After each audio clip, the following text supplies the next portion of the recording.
They didn't whisper it. They said it clearly enough for him to hear. You don't belong here.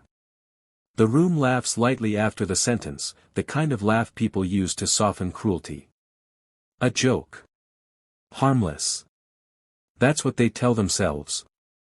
Bruce Lee stands near the wall, hands relaxed at his sides, eyes calm. He doesn't look angry. He doesn't look embarrassed. That's what makes it uncomfortable. Los Angeles, late 1960s.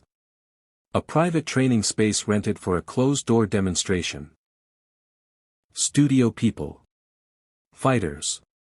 A few executives who wanted to see what the hype was about. Everyone important is already inside the circle. Bruce wasn't invited to lead. He was invited to observe. At least, that's what they thought. The man who spoke is tall, broad, confident. A respected martial artist with reputation, lineage, and the right look. He smiles after the comment, expecting Bruce to either laugh along or step back. Most people would. Bruce doesn't. He takes one slow step forward. No stance. No warning. No expression change. Just movement. Show us something, someone says, half mocking. If you think you belong. The air tightens. Bruce looks at the man who spoke. Attack me, he says quietly. The smile fades. 10 seconds ago, this was a room full of certainty. Assumptions. Hierarchy. Comfort. Bruce Lee moves once. And in that single moment, everyone realizes they were wrong about what power looks like. Because belonging isn't something you ask for. It's something that becomes obvious. The second truth enters the room, the man hesitates. That wasn't part of the plan. He expected Bruce to argue. To explain credentials. To defend himself with words. Instead, Bruce is offering reality. Relax, the man says, forcing a laugh. This isn't a fight. Bruce nods. Then don't fight. Just move. A few people shift their weight. Someone clears their throat. The circle tightens without anyone noticing. The man steps forward anyway. Pride won't let him back down now. He raises his hands, takes a traditional stance. Solid. Familiar. Safe. Bruce remains loose. Almost casual. Ready? Bruce asks. The man lunges, fast enough to impress, clean enough to look practiced. Bruce moves. Not away. Inside. One step. A slight angle. His forearm redirects the strike as his body passes through the space the attack needed. In the same motion, his other hand stops inches from the man's throat. He freezes there. No hit.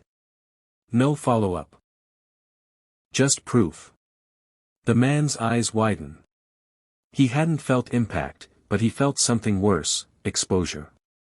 The sudden understanding that if this were real, it would already be over. Bruce steps back.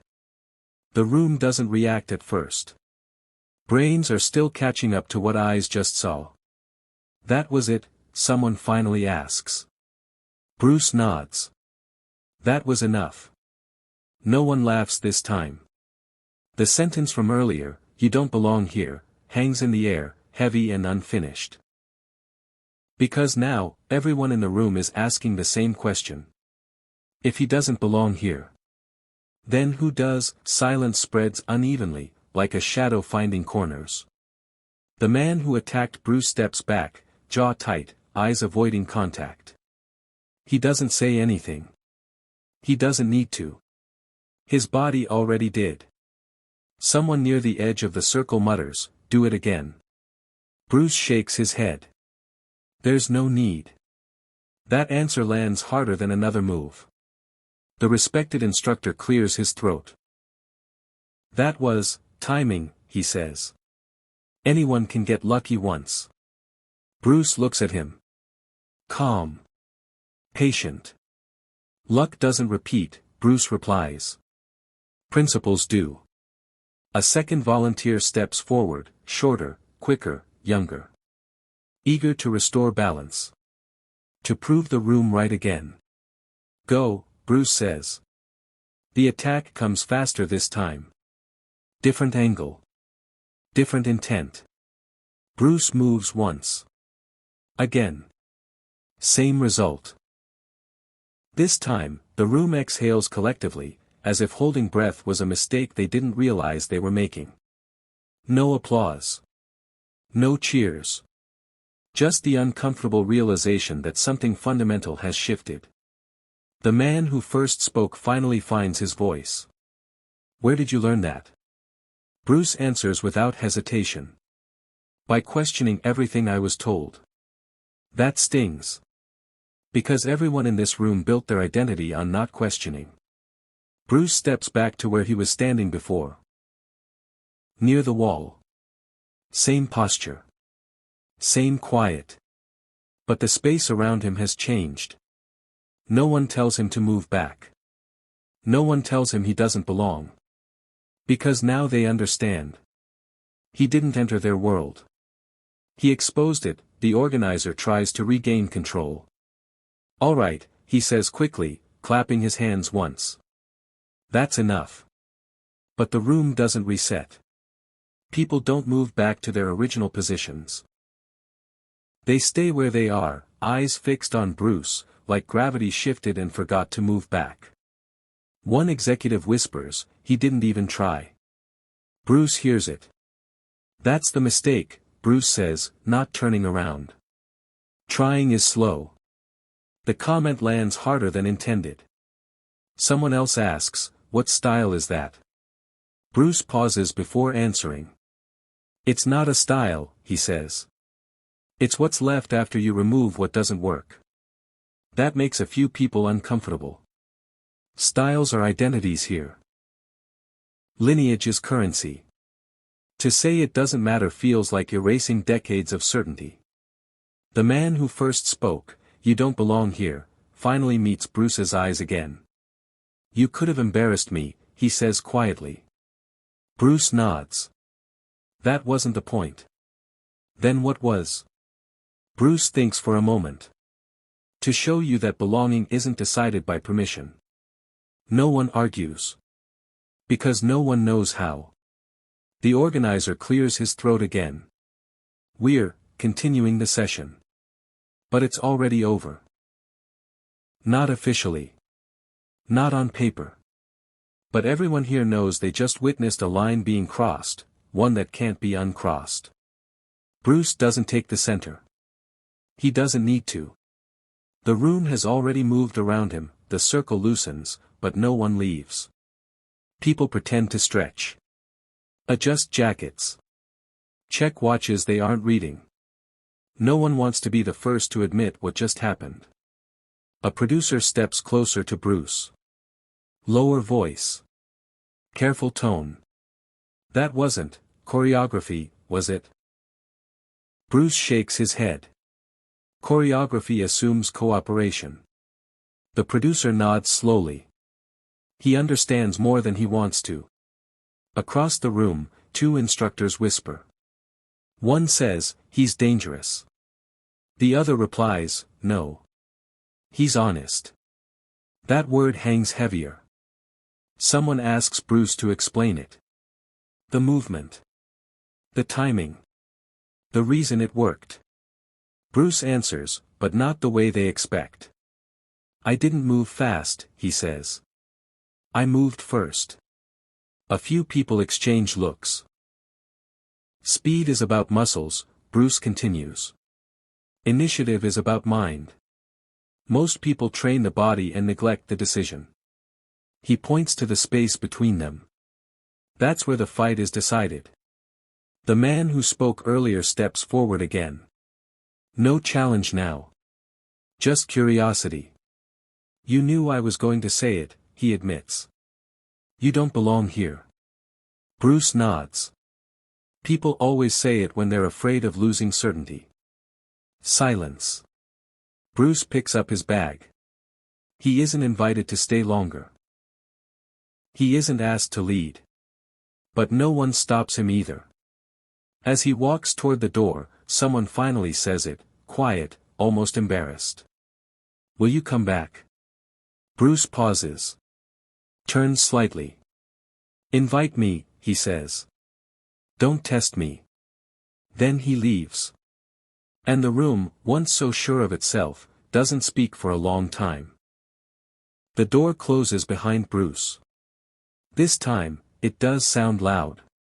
Inside, the room feels smaller. The confidence that filled it earlier has thinned, like air after a sudden drop in pressure. No one rushes to speak. Finally, the organizer says what everyone is thinking. We should have known. Known what? That belonging isn't granted by titles. That authority doesn't come from volume. That truth doesn't need consensus. The man who said you don't belong here sits down heavily. I've trained for 20 years, he says. No one ever showed me that. Someone answers softly, because no one wanted to admit it. Across town, Bruce trains that night like nothing happened. Same drills. Same focus. Same questions. He doesn't replay the moment. He doesn't savor it. Because to him, it wasn't a victory. It was alignment. 2 days later, a call comes in. Then another. Quiet invitations. Different tone. We'd like you to demonstrate. We want to understand. We think we were wrong. Bruce listens.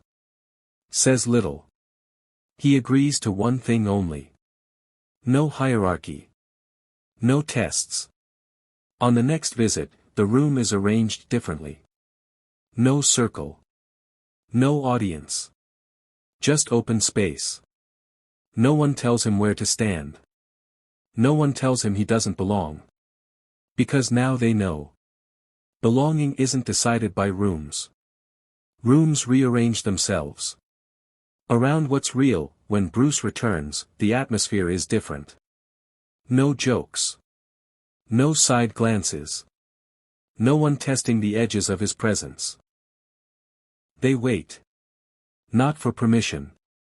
For understanding. A young martial artist breaks the silence. If styles don't matter, he asks, what do we hold on to? Bruce looks around the room. Sees pride. Fear. Curiosity. Principles, he says. Timing. Distance. Awareness. Honesty. Someone else asks, and tradition? Bruce nods. Respect it. But don't worship it. That sentence unsettles a few people. It frees others. They begin to move. Slowly. Carefully. Not attacking, exploring. Bruce corrects with a touch, a word, sometimes just a look. The room learns to listen. Hours pass unnoticed. At the end, the man who spoke first, the one who said you don't belong here, approaches Bruce. I was protecting my position, he admits. Not the truth. Bruce meets his eyes. That's common. Will you teach us? The man asks. Bruce considers. Only if you're willing to unlearn. The man nods. No hesitation. That's when Bruce understands something important. The room didn't fall silent because he moved. It fell silent because everyone felt their assumptions break. And chose not to run from the sound. Training begins without ceremony. No ranks. No uniforms. No one at the center. Bruce moves among them, correcting angles, adjusting distance, stopping attacks before they finish, not with force, but timing. You're late, he tells one man gently. Your eyes committed before your body, he tells another. They start to see it. Fighting isn't chaos. It's information. A producer who came, just to watch, whispers, this isn't martial arts. Bruce hears him. It is, he says. just without decoration.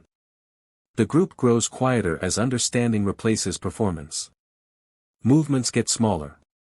Decisions get faster. Ego drains out of the room like water through a crack. At one point, Bruce stops everyone. "You all heard the words," he says. "You don't belong here." No one looks up. Those words appear when fear meets difference, Bruce continues. If you want real skill, you must allow difference to enter. The room absorbs it. Later, as people pack up, someone says what no one expected. "Thank you, for not humiliating us." Bruce nods. Humiliation teaches nothing. Outside, the sun is low. Bruce pauses at the door, feeling the shift behind him. He didn't demand space. He created clarity. And clarity has a way of rearranging rooms long after you leave them. Weeks later, the phrase still echoes. "You don't belong here."